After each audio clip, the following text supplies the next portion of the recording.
अस्सलाम वालेकुम स्टूडेंट, कैसे हैं आप सब। आज का जो हमारा टॉपिक है वो है 9th and 10th cranial nerve examination. ठीक है, आपके 9th क्रेनियल नर्व जो है इसको हम ग्लोसोफेरेंजियल नर्व कहते हैं और 10th क्रेनियल नर्व हमारी वेगस नर्व होती है। अगर हम लोग देखें इनके न्यूक्लियस को, ठीक है, तो इन दोनों के सेम न्यूक्लियस होते हैं। ठीक है, ग्लोसोफेरेंजियल नर्व जो है इसके 3 न्यूक्लियस होते हैं, सेंसरी न्यूक्लियस, मोटर न्यूक्लियस और पैरासिम्पथेटिक न्यूक्लियस। सेम इसी तरह हमारी जो वेगस नर्व है इसके भी 3 न्यूक्लियस होते हैं, सेंसरी न्यूक्लियस, मोटर न्यूक्लियस और last one are the parasympathetic nucleus. अब इसके जो सेंसरी न्यूक्लियस है, 9th क्रेनियल नर्व है, ठीक है, इसके सेंसरी न्यूक्लियस ने क्या करना है, हमारी टेस्ट के सेंसेशंस को रिसीव करना है फ्रॉम पोस्टीरियर 1/3 ऑफ टंग। अगर हम लोग अपने टंग को ड्रॉ करें तो हम लोगों ने क्या बात की थी कि ये फॉर एग्जांपल हमारी क्या है, टंग है। ठीक है, एंटीरियर एरिया से कौन सी नर्व आपकी लेकर जाती है, फेशियल नर्व। ठीक है, थ्रू लिंगुअल नर्व। अब यहाँ पर इसके लेटरल एरिया में और इसके पोस्टीरियर एरिया से टेस्ट की सेंसेशंस को कौन लेकर जाता है, आपकी 9th क्रेनियल नर्व लेकर जाती है। ठीक है, जो कि बेसिकली क्या है, ग्लोसोफेरेंजियल नर्व है। उसके अलावा इसने क्या करना है, इसने आपके ट्रैक्टस सोलिटोरियस जो न्यूक्लियस है ना, ठीक है, उसकी फॉर्मेशन करानी है, उसके पार्ट्स की फॉर्मेशन करानी है। देन हमारा क्या आ जाता है, मोटर न्यूक्लियस। अब मोटर न्यूक्लियस है, मोटर का मतलब होता है मसल्स को सप्लाई करेगा। ठीक है, तो ये फेरेंजियल है, मतलब फेरिंग्स के मसल्स को सप्लाई करेगी, तो ये स्टाइलो फेरेंजियल मसल को सप्लाई करती है। अगर मैं आपको एटलस से इसकी डायग्राम दिखाऊं, ठीक है, हमारा स्टाइलो फेरेंजियल मसल क्या है, तो ये वाला आपका जो मैंने ब्लैक से शो किया हुआ है, ठीक है, ये हमारा क्या है, ऑक्सीपिटल बोन का बिजाइलर पार्ट है। ठीक है, ये वाला, तो ये जो हमारा मसल है जिसको मैं ब्लैक कलर से डिनोट कर रही हूँ, ये हमारा कौन सा मसल है, इसको हम कहते हैं स्टाइलो फेरेंजियल मसल। तो ये हमारा स्टाइलो फेरेंजियल मसल आ जाता है। देन हमारा क्या आ जाता है, पैरा सिंपथेटिक न्यूक्लियस। तो पैरा सिंपथेटिक न्यूक्लियस क्या करता है, आपके पैरोटिड ग्लैंड्स को सप्लाई करता है जो कि आपके फेस के ऊपर प्रेजेंट होते हैं। ठीक है, लास्ट में हमारी क्या आ जाती है, वेगस नर्व आ जाती है। ठीक है, वेगस नर्व की क्या होती है, आपके टोटल इसके 3 न्यूक्लियस होते हैं। ठीक है, एक सेंसरी न्यूक्लियस होता है, मोटर न्यूक्लियस होता है और पैरा सिंपथेटिक न्यूक्लियस होता है। सॉरी, ये जो हमारी ग्लोसोफेरेंजियल नर्व है ना, इसके पैरा सिंपथेटिक न्यूक्लियस को ना हम इंफीरियर ओलिवरी न्यूक्लियस भी कहते हैं। एक मिनट मैं चेक कर लूँ। इसको हम लोग इंफीरियर स्लाइवेटरी न्यूक्लियस, ठीक है, इसको हम लोग क्या कहते हैं, इंफीरियर स्लाइवेटरी न्यूक्लियस कहते हैं। ठीक है, इसको हम लोग इंफीरियर स्लाइवेटरी न्यूक्लियस भी कहते हैं। उसके बाद यहाँ पर आ जाता है वेगस नर्व। वेगस नर्व के ना टोटल 3 पार्ट्स होते हैं, 3 न्यूक्लियस होते हैं, सेंसरी न्यूक्लियस, मोटर न्यूक्लियस और पैरा सिंपथेटिक न्यूक्लियस।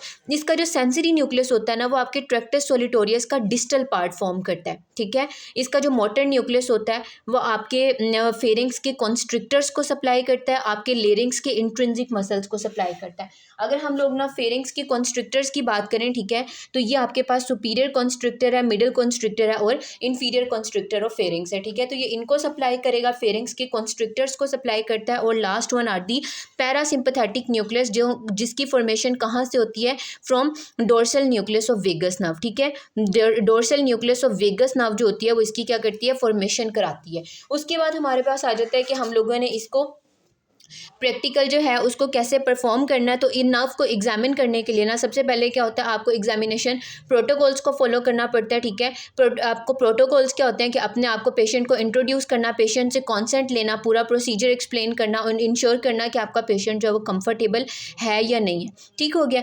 रिक्वायरमेंट्स क्या होती हैं, तो देखो ये आपके दोनों, अगर हम लोग नर्व्स की बात करें, वेगस नर्व है और हमारे ग्लोसोफेरेंजियल नर्व है, दोनों से हमने किसको टेस्ट करना है, अपनी सॉफ्ट पैलेट को टेस्ट करना है। इससे भी हमने अपनी जो है वो सॉफ्ट पैलेट को टेस्ट करना है। ठीक है, और इससे भी हमने अपनी सॉफ्ट पैलेट को टेस्ट करना है। तो जब भी हम लोग अपने माउथ का टेस्ट करते हैं तो हम लोग क्या चीज़ यूज़ करते हैं अपने माउथ का, जब भी हम लोग टेस्ट करते हैं तो सबसे पहले तो आप टॉर्च यूज़ करते हो। ठीक है, हम लोग इसमें टॉर्च यूज़ करेंगे, सेकेंड हम लोग इसमें ऑरेंज स्टिक यूज़ करेंगे।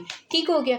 अब यहाँ पर ना आपके पास 9th क्रेनियल नर्व को हम लोगों ने कैसे टेस्ट करना है और 10th क्रेनियल नर्व को कैसे टेस्ट करना है। अब यहाँ पर वो कहता है कि 9th क्रेनियल नर्व को हम लोग टेस्ट करते हैं एक तो टेस्ट सेंसेशन को चेक करके। अब 9th क्रेनियल नर्व किसको चेक सप्लाई करती है, पोस्टीरियर हमारी 1/3 ऑफ टंग को करती है। ठीक है, पोस्टीरियर 1/3 ऑफ टंग को सप्लाई करती है।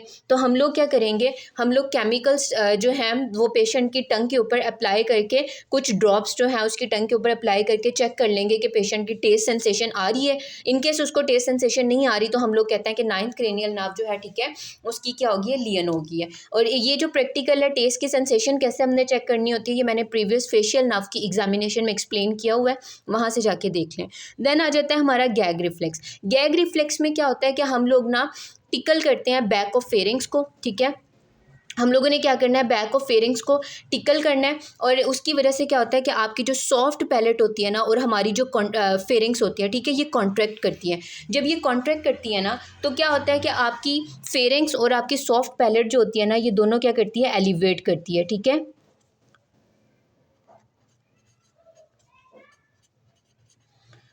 ये जब आपकी सॉफ्ट पैलेट जो है एलिवेट करेगी और फेरिंग्स एलिवेट करेगी, तो यहाँ से हमें पता चल जाता है कि आपकी 9th क्रेनियल नर्व जो है, ठीक है, वो नॉर्मल है कि नहीं है। अगर तो ये एलिवेट करती हैं, फेरिंग्स भी एलिवेट करती है, सॉफ्ट पैलेट भी एलिवेट करती है, तो इसका मतलब है कि आपकी 9th क्रेनियल नर्व नॉर्मल है। अदरवाइज क्या होगा, 9th क्रेनियल नर्व की लियन हो जाएगी। इसी तरह अगर हम लोग अपने 10th क्रेनियल नर्व की बात करें, तो आपकी 10th क्रेनियल नर्व में जब भी लियन होगी, तो इसकी वजह से क्या होता है, आपकी सॉफ्ट पैलेट जो होती है ना, वो क्या हो जाती है, पैरालाइज हो जाती है, ठीक है। हमारी सॉफ्ट पैलेट जो होती है, ये क्या हो जाती है, पैरालाइज हो जाती है।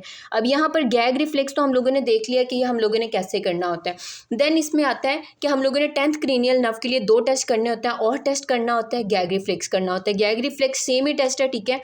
और टेस्ट में क्या करना होता है कि हम लोग पेशेंट को कहते हैं अपना माउथ ओपन करे। जब वो अपना मुंह खोलता है ना, तो हम उसे कहते हैं अपनी टंग को थोड़ा सा डिप्रेस कर ले, और हम अपने पेशेंट को इंस्ट्रक्शन देते हैं कि वो आ कहे, ठीक है। जब वो आ कहता है ना, तो क्या होता है कि आपकी सॉफ्ट पैलेट मूव करती है, ठीक है। अगर तो सॉफ्ट पैलेट मूव कर रही है तो मतलब आपकी 10th क्रेनियल नर्व नॉर्मल है।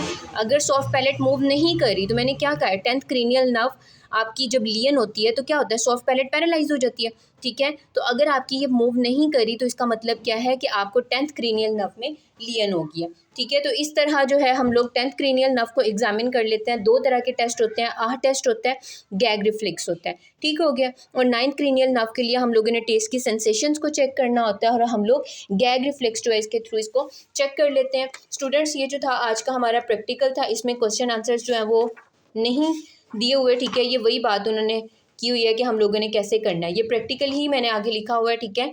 तो अगर आपको इससे रिलेटेड कोई भी पॉइंट क्लियर नहीं हुआ, तो आप मुझसे कमेंट में पूछ सकते हैं। और अगर आपको मेरे प्रैक्टिकल्स जो हैं, ठीक है, इनकी क्लियरली समझ आ रही है, तो आप मुझे मैसेज कर सकते हैं, ताकि मैं आपको फर्दर ये कंटिन्यू करूँ। ओके, थैंक यू, अल्लाह हाफिज़।